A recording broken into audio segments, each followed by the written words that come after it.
Every Sunday for dinner. She loved her family and her family loved her.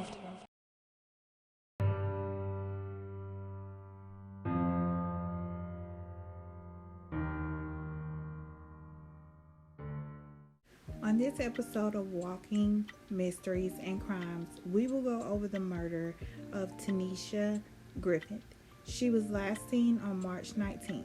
Her family reported her missing 3 days after. She was a mother of an 11-year-old daughter and the youngest of 4 sisters. She also worked at an Amazon fulfillment center. Keep that in mind. We will come back to that later. Let's hear what the news covered on her story. We start tonight with that sad update from the family of Teneisha Griffith, the Tampa woman who was reported missing last Monday. Tonight, her loved ones tell News Channel 8 that the 27-year-old mother has passed away. 8 on your side's Olivia Steen joins us live from the Tampa newsroom with the interview you'll only see here on News Channel 8. Olivia, good evening. Good evening. Well, Teneisha Griffith's family thanked everyone on social media Friday night for getting the word out about her disappearance. But they say this most recent news is very, very heartbreaking. She loved her family and her family loved her. Teneisha Griffith's mother, Maria Navarro Thomas, says her youngest daughter was one of a kind. She was funny, loving, a great sense of humor. She would come to my house every Sunday for dinner. It's a presence that'll be greatly missed within their family. Thomas says they knew something was wrong last week when Teneisha's daughter couldn't get in contact with her. She said, Grandma, I'm calling my mom, but she's not answering. I said, oh, she'll answer. And she told me, Sunday, Mom, my mom's still not answering. She would call her daughter every day. Griffith's family reported her missing on Monday, and they posted these flyers in hopes of finding her. Police say she was last seen in the South Tampa area driving in her white Nissan Altima. Now, with the discovery of her body, Griffith's family is desperately waiting for more answers. Tampa police say the Pasco County Sheriff's Office will be taking over this investigation. Live in the Tampa newsroom, Olivia Steen, 8 on your side. Olivia, thanks. Family hopes there can be justice for the death of a mother reported missing 1 week ago in Tampa. Tonight, the Pasco County Sheriff's Office is still seeking the public's help on this. News Channel 8's Justin Schecker is joining us live in Dade City with the story. Justin. Keith, good evening to you. Loyal like Teneisha and justice for Teneisha. Those are the hashtags being used by her family as the Pasco County Sheriff's Office searches for answers in the investigation into this young mother's death.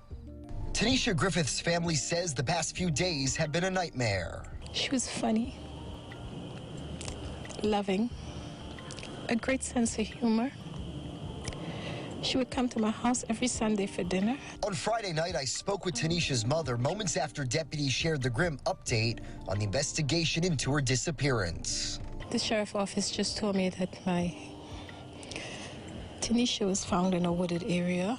Deputies recovered the 27-year-old mother's body last Thursday afternoon in the rural Acuchi area of Pasco County near the Hernando County line, more than 50 miles from her South Tampa apartment. She was getting her life very much back on track. She worked at Amazon. She really appreciated her job a whole lot. Teneisha never showed up to her job last week, but the real cause for concern was when she stopped taking calls from her daughter. She said, Grandma, I'm calling my mom, but she's not answering. I said, oh, she'll answer. And she told me, Sunday, Mom, my mom's still not answering. Now the Pasco County Sheriff's Office needs the public's help to locate her missing 2008 white Nissan Altima with the Florida tag QSB E04. A statement from her family says, Teneisha deserved better than this. If she considered you friends or family, you know how far she would go for you. So let's not stand for this. It's time for us to be loyal like Teneisha. She loved her family and her family loved her. And deputies are seeking tips from anyone who may have seen Teneisha or her car between the evening of March 19th and the afternoon of March 24th. There is a reward from Crime Stoppers for information that can help the Sheriff's Office solve this case. We are live tonight in Pasco County. I'm Justin Schecker, 8 on your side.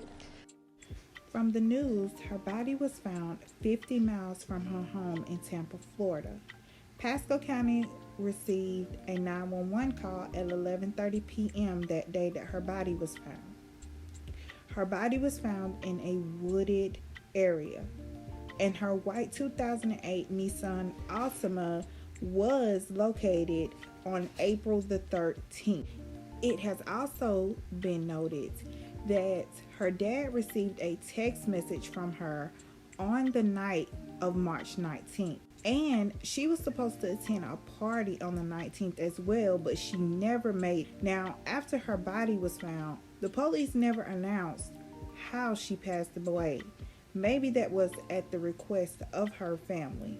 We have to ask some serious questions that has never been answered, and it's coming on a year that this young lady has passed away, and we're going to indulge in some of those questions right now.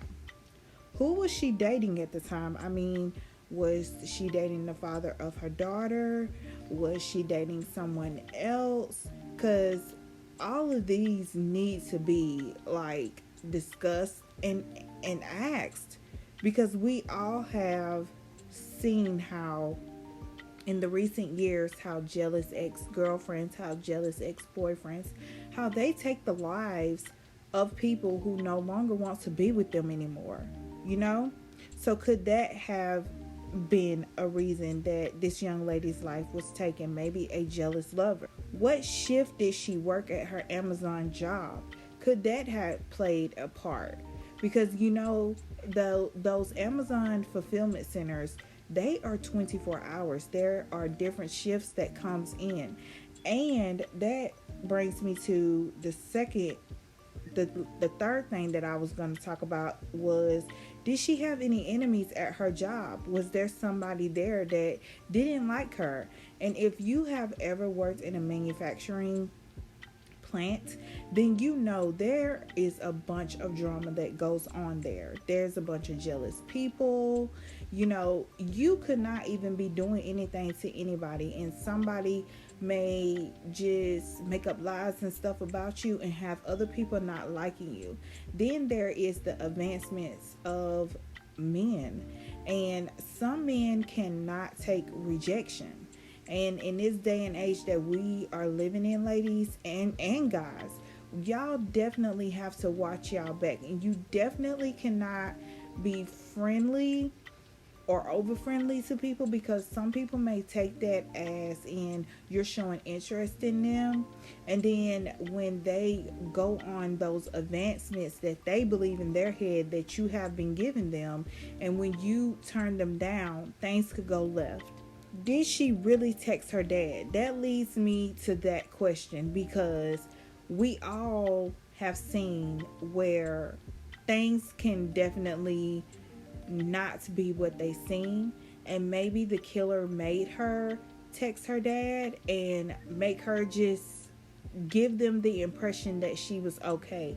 Like, reach out to one of your family members or whatever and just tell them that you're okay. And maybe that's the reason why her family was not on such high alert, and they didn't put in that missing persons report until 3 days after she was missing. Like, we just heard the mother state that she would text her daughter or call her daughter every day.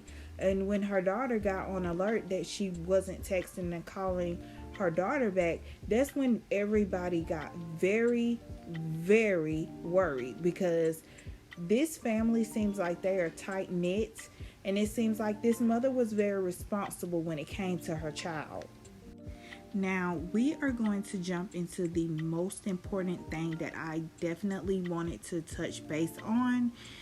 Is she was supposed to attend a party that night, and from what I have read, the friend stated on Facebook that she never made it to this party. Now, as in the recent months and everything that we have all witnessed online with the Shaquilla Robinson case, and may I remind you guys, that case is just so sad, but we have to even put that into a factor. Could something have happened to this young lady when she went to that party that night, and now the friends or whoever was involved with that party, could they be possibly not indulging in the truth of something? Maybe something happened that night. Maybe she left with a guy at that party that night, or maybe she left drunk, or something, because something is just not making sense about what happened to this young lady. And to know that if she did, and if that was her that sent that text to her dad, the dad has never disclosed what the text message was about, but I'm pretty sure that if her dad was the last person that had talked to her that night, I'm pretty sure that he is going through it. But guys, let's just keep her family lifted up in prayer. And I hope you guys enjoyed this episode, and there will be more to come. See you guys next time.